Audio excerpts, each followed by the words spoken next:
Hello students, welcome to Shri Vidyaradhana academy. This is your Mukesh sir और बच्चे मुझे प्यार से मिस्टर बेंजीन बुलाता है। तो आज एक ऑर्गेनिक केमिस्ट्री का एक कॉन्सेप्ट लेके आया हूं that is most commonly entrance exam में पूछा जाता है। That concept is called Markovnikov rule. So Markovnikov rule is the name scientist है। कभी भी ध्यान में रखना है, ऑर्गेनिक केमिस्ट्री में जब साइंटिस्ट का नेम इन्वॉल्व हो रहा है तो किसी ना किसी तरीके से साइंटिस्ट का नेम इन्वॉल्व हो रहा है बोलो तो वो रिएक्शन ज्यादा इंपॉर्टेंट हो जाता है। So therefore if I am talking about the Markovnikov rule, पहले ये रूल कहता क्या है। तो according to this rule, negative part of the reagent will approach the double bonded carbon which carry less number of hydrogen atom। ये rule का मतलब है। और ये कब यूज करेंगे ये rule? This is applicable in case of unsymmetrical alkyne. तो मतलब negative part of the reagent will approach the double bonded carbon which can carry a less number of hydrogen। this is the rule है। ये rule कब applicable होगा? जब unsymmetrical alkyne लिया और एक से ज्यादा जब प्रोडक्ट्स आ रहा है तब मेजर प्रोडक्ट डिसाइड करना होगा, तो ये रूल अप्लाई करके करता है। ये वेरी इंपॉर्टेंट रूल है और 11th क्लास में आ जाता है। ऑफ कोर्स अल्कीन लेसन में यूज किया जाता है और एंट्रेंस पॉइंट ऑफ व्यू में ये बहुत ज्यादा इंपॉर्टेंट है। थोड़ा हम डिटेल और बात करना होगा। तो क्या है, मैं I take an unsymmetrical alkene. Unsymmetrical alkene का स्ट्रक्चर बोलो तो CH3CH डबल बॉन्ड CH2, ये कॉमन एग्जांपल है। अनसिमेट्रिकल का मतलब क्या है? डबल बॉन्डेड कार्बन को दोनों साइड ग्रुप्स अलग होना चाहिए, सेम नहीं होगा। अगर सेम हुआ तो वो सिमेट्रिकल हो जाएगा। तो अनसिमेट्रिकल अल्कीन को कोई ऐसा रिएजेंट, मान लो hydrogen halide is a most common है, नहीं तो आप H2O भी ऐड कर सकता है, वाटर भी ऐड कर सकता है, ये दोनों ऐड करते भी चलेगा। कोई भी रिएजेंट जिसमें नेगेटिव पार्ट अप्रोच होने के चांसेस है आफ्टर अप्रोच ऑफ पॉजिटिव, क्योंकि ये reaction is treated as electrophilic addition reaction है। तो इलेक्ट्रोफिलिक एडिशन रिएक्शन की वजह से तो पहले इलेक्ट्रोफाइल अप्रोच होके तो प्रोडक्ट बनता है। तो इस केस में द ऑब्जर्व्ड प्रोडक्ट्स वर दो है, ऐसा एक CH3 यहां X है और एक प्रोडक्ट था that is CH3CH2 and CH2X। ये दो प्रोडक्ट्स ऑब्जर्व किया और दोनों में ये मेजर था और ये प्रोडक्ट था माइनर। ऐसा दो प्रोडक्ट्स आए। अब क्वेश्चन क्या है, ये दोनों प्रोडक्ट्स में एक मेजर आया और एक माइनर आया, ऐसा क्यों? और इंस्टेड ऑफ HX अगर आपने वाटर मॉलिक्यूल यूज किया होगा तो यहां OH आ जाता है, बस उतना ही डिफरेंस है। और अगर वाटर मॉलिक्यूल यूज किया होगा तो यहां OH आ जाता है, बस उतना ही डिफरेंस आ जाएगा। अब पॉइंट है कि ये दोनों प्रोडक्ट्स आए तो मेजर प्रोडक्ट को कैसे डिसाइड करना है, ये डिसाइड करने के लिए एक सिंपल सुविधा है, ये रूल है। रूल क्या बोल रहा है? Negative part of the reagent will approach the double bonded carbon. Negative part of the reagent बोलो तो X माइनस और नहीं तो OH minus will approach the double bonded carbon which carry less number of hydrogen.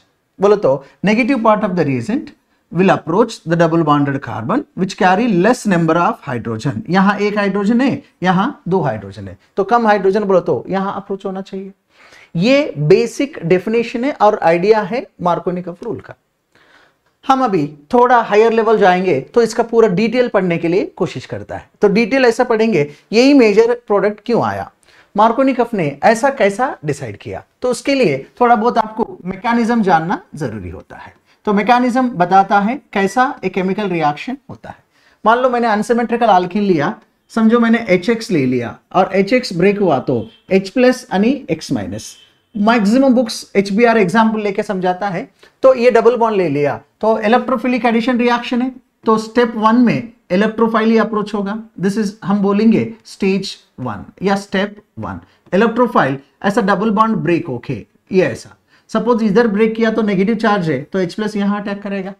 So in that case your product is like CH3CH plus यानी CH3, ये बनेगा। और किसी को डाउट आएगा सर H प्लस उधर क्यों अटैक कर रहा है, क्या पता इधर भी हो सकता है ना? तो हो सकता है। मान लो मैंने ये बॉन्ड इधर ब्रेक किया तब ये H प्लस इधर आएगा। जब H प्लस इधर आया तो कार्बोकेटायन और एक बनेगा that is CH3CH2 and again CH2 plus. अब दो कार्बोकेटायन बन गया, उसका मतलब दोनों कार्बोकेटायन में which is more stable is very important हो जाएगा। हमको ये आइडिया आना चाहिए, जिसका स्टेबिलिटी ज्यादा है तो उसका एनर्जी कम होगा, उसका सर्वाइविंग चांसेस ज्यादा होगा, उसका एग्जिस्टेंस चांसेस ज्यादा होता है। सो ये दोनों में तो आपको तो पता है, ये तो सेकेंडरी कार्बोकेटायन है और ये तो प्राइमरी कार्बोकेटायन है। दोनों में विच इज मोर स्टेबल बोलो तो सेकेंडरी इज मोर स्टेबल। जब secondary carbocation is more stable है तो इसका मतलब ज्यादा देर एग्जिस्ट होता है, तो इसका मतलब इसको ज्यादा X माइनस अप्रोच होगा इससे कंपेयर किया तो। इन दैट वे इसको ज्यादा X माइनस अप्रोच कर रहा है तो ये it is going to be the major product होगा। CH3 ऐसा X, दिस इज हाउ। तो मार्कोनी कर्व ने ऐसा बहुत सारे कंपाउंड के ऊपर मतलब अनसिमेट्रिकल अल्कीन्स लेके तो ये एग्जांपल्स के ऊपर ऐसा करके एक कंक्लूजन आके और बच्चों को इजी करना बोल के ऐसा एक रूल बना दिया।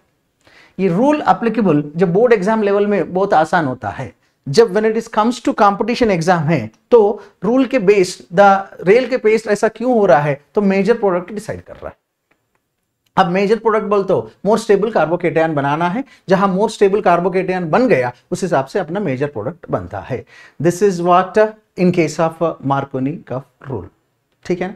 बट और मोर स्टेबल कार्बोकेटायन को हम कैसे एक्सप्लेन कर रहा है, यहां हाइपर कॉन्जुगेशन यूज किया या ऐसा हाइपर कॉन्जुगेशन यूज किया। अगर कार्बन सिमेट्रिकल हो गया मतलब अल्कीन सिमेट्रिकल हो गया तो वहां मार्कोनी कर्व रूल देखने का जरूरी नहीं पड़ता है। फॉर एग्जाम्पल मान लो मैंने ये CH3 और ये CH डबल बॉन्ड CH अगर CH3 ले लिया तो हम इसको कहेंगे सिमेट्रिकल अल्कीन है। जब सिमेट्रिकल अल्कीन हुआ तो दोनों साइड HX ऐड किया तो क्या मिस्टर कार्बोकेटायन दोनों का सेम ही बनता है तो दोनों में कोई एक ही प्रोडक्ट आ जाएगा।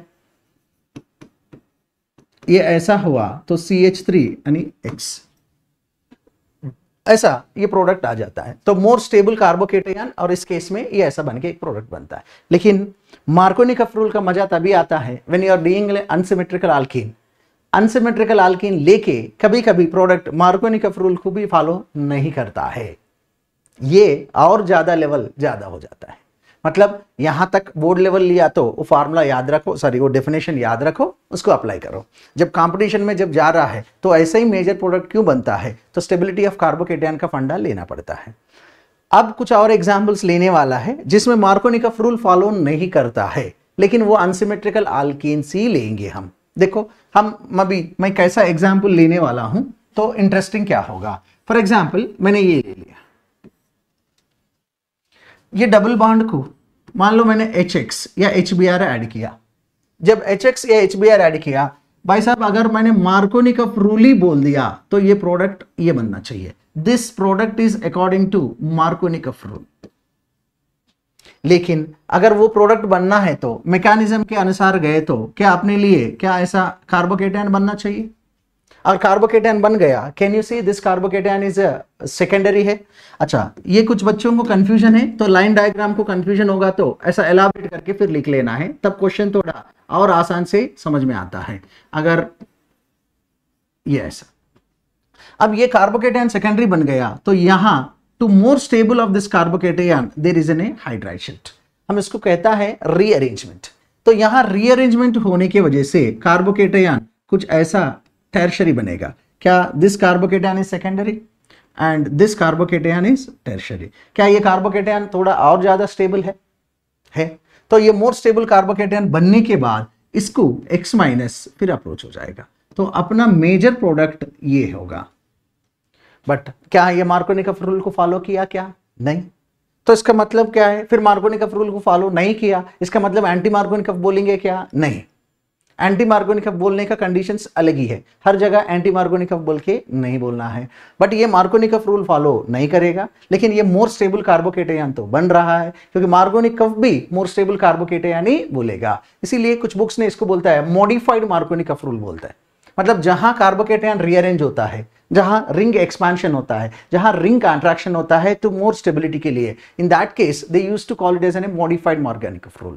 बट मार्कोनी कर्व रूल बोल दिया तो ऊपर का वैसे ही देख लेना है। बट ये मार्कोनी कर्व रूल को फॉलो नहीं करेगा लेकिन मेजर प्रोडक्ट बनेगा according to stability of carbocation, जैसा मैंने बोल रहा था। तो इस केस में अगर ये ऐसा ले लिया, अगर मान लो इसको HBr ऐड किया तो only Markovnikov curve rule follow करना चाहिए तो ये Br बनना चाहिए। लेकिन क्या ये बनता है क्या? नहीं। ये बनने के साथ भी पहले कार्बोकेटायन बनेगा और कार्बोकेटायन बन के क्या यहाँ रिंग एक्सपेंशन होगा, तो रिंग एक्सपेंशन हुआ तो 6 मेंबर्ड रिंग बनेगा तो ऐसा प्लस होगा। फिर ये कार्बोकेटायन रीअरेंज होगा तो यहाँ प्लस आ जाएगा, उसके बाद Br अटैक करेगा। This is how the ring expansion का कहानी हुआ। तो इसको बी आर अटैक करेगा। तो हम जो सोच रहा था मार्कोनिकॉफ रूल यहां गायब हो गए ना। The product is not according to the Markovnikov rule. हाँ, एक आधा केसेस से जहां हम एंटी मार्कोनिकॉफ बोलता है, in case of unsymmetrical alkyne वो एक ही कंडीशन है, अगर आपने पेरोक्साइड यूज किया होगा तो वो भी रिएजेंट HBr रखे, वो भी रिएजेंट HBr रखे, अनसिमेट्रिकल अल्कीन लेके इसके जगह अगर आपने पेरोक्साइड्स यूज किया, इस बार नीट में इसके ऊपर भी क्वेश्चन था, तो इसमें पेरोक्साइड यूज किया तो RR भी रह सकता है, तो PHOOPH ये ऐसा भी हो सकता है, मतलब पेरोक्साइड यूज करना है। सो सिंपली बुक्स ने ऐसा पेरोक्साइड बोल के भी लिखता है। अगर आप पेरोक्साइड यूज किया तो मैकेनिज्म सीधा फ्री रेडिकल में चले जाता है, तो मैकेनिज्म चेंज होने की वजह से इसमें जो मेजर प्रोडक्ट है CH3 CH2 CH2 Br आ जाएगा। अब ये मेजर हो रहा है, so this product is opposite to Markovnikov rule होने की वजह से इसको हम बोलते हैं एंटी मार्कोनिकॉफ रूल। कभी कभी पेरोक्साइड के प्रेजेंस में हो रहा है, देयरफॉर इसको हम बोलता है पेरोक्साइड इफेक्ट। और कुछ बुक्स में एक साइंटिस्ट का नाम से भी बोला जाता है, दिस इज करश-मायो इफेक्ट, ऐसा बोल के भी बुलाता है। तो ये कब this product is simply opposite हो जाता है, समझ रहे ना। तो मतलब ये इस केस में भी जो प्रोडक्ट का फॉर्मेशन है जैसा हो रहा है अपोजिट एक्सपेक्टेड। मैं अगेन बता रहा हूं, this is only applicable in case of HBr। बच्चा कंफ्यूज हो जाता है, अगर मैंने यहां HCl रखा, यहां पेरोक्साइड यूज किया, तब भी प्रोडक्ट मार्कोनिकॉफ रूल ही फॉलो करेगा। यहां HI यूज किया, यहां पेरोक्साइड यूज किया, तब भी प्रोडक्ट मार्कोनिकॉफ रूल ही फॉलो करेगा। लेकिन HBr यूज करके पेरोक्साइड रख दिया, so definitely the product is opposite to anti Markovnikov. ऐसा क्यों होता है? एक रीजन है ये मैकेनिज्म फ्री रेडिकल को एनकरेज करेगा, ये राइट ये डिटेल का डिस्क्रिप्शन हो जाता है। बट और भी छोड़ के नॉर्मली क्या होता है, सपोज मैंने कोई अनसिमेट्रिकल अल्कीनी ले लिया, CH3 CH double bond CH2, अगर ये इसका मिथाइल ग्रुप के जगह कोई इलेक्ट्रॉन विड्रॉइंग ग्रुप रखा, लाइक NO2, मतलब से एनी इलेक्ट्रॉन विड्रॉइंग ग्रुप, अगर ऐसा कोई इलेक्ट्रॉन विड्रॉइंग ग्रुप रख दिया, मान लो मैंने इसको भी एक HBr ले लिया, मतलब इलेक्ट्रॉन विड्रॉइंग ग्रुप रखे, हमें HBr यूज किया, तो HBr यूज किया तो मार्कोनिकॉफ रूल है। यहां पेरोक्साइड बोल के कुछ मेंशन नहीं किया, तो इसका मतलब ये नॉर्मल कोई सॉल्वेंट लेके यूज करता है।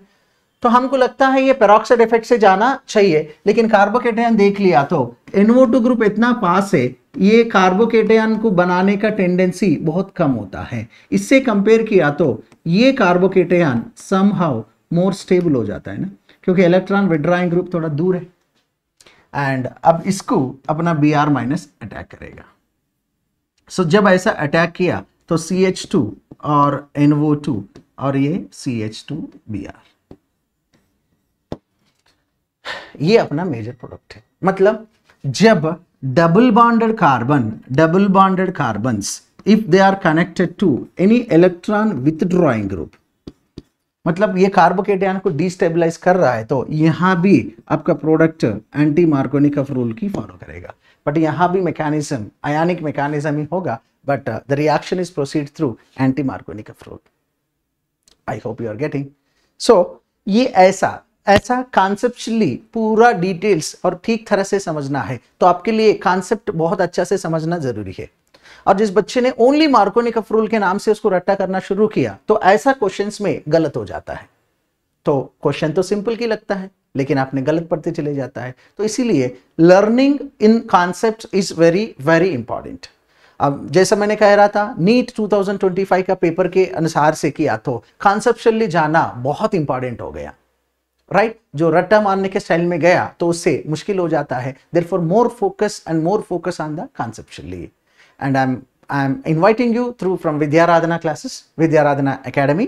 So इस केस में क्या होगा, अगर if you are coming to the Vidyaradhana Academy, we will try to learn you everything in terms of the conceptually, और at the same time exam आपको ही देना है, एग्जाम आपको ही अटेंड करना है। तो आपको एग्जाम को अच्छा से अटेंड करने का कॉन्फिडेंस भी हम दिलाएंगे। पेपर कौन सा भी लेवल होने दो, उसको अच्छा से करने के लिए मदद करेंगे। So I welcome you all. We are going to start the demo classes soon and I will be waiting for you all people. Thank you. I am signing off. Have a good day.